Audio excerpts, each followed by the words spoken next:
airline shares.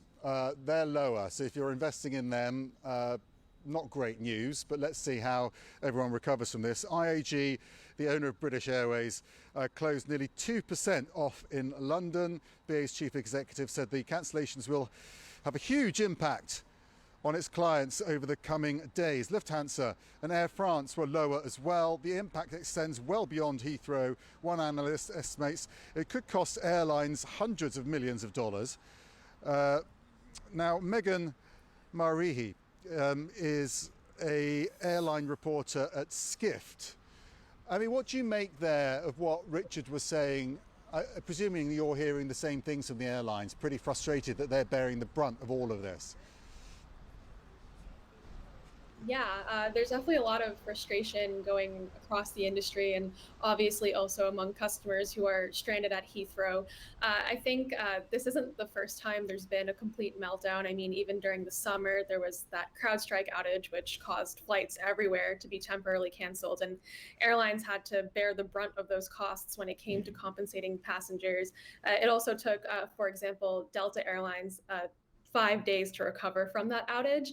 Even back in 2022, we saw with Southwest when they had this holiday meltdown, when they had these tech issues caused by a blizzard, they also had to compensate everybody. And it really creates a big dent to their bottom line. And we'll see what that impact is. And I think it'll also be interesting to see how British Airways recovers from this. What about the liability issue? I know that in the US, the airports legally are responsible for making sure they've got a decent electricity supply and backup system because they've had issues with hurricanes and extreme weather.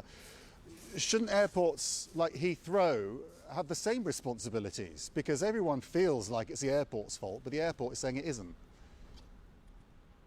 Yeah, that's the big question. I've also been hearing a lot of criticism for the way this was handled, and there are a lot of questions swirling around as to why Heathrow did not have enough backups to at least keep the operations going at the airport.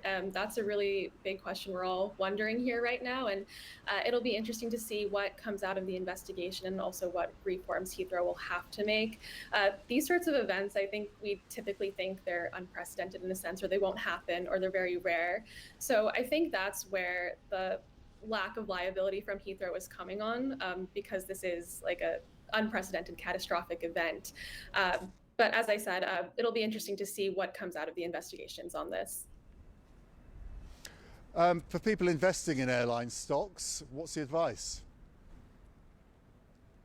I mean, I'm not sure if now is the best time to be investing in airline stocks. At least in the US, airline stocks across the board had already been down because there are a lot of fears of an economic recession that have been brought on by the threat of tariffs in the country, and then also the mass layoffs in the federal government. So at least in the US, like that's already been a problem.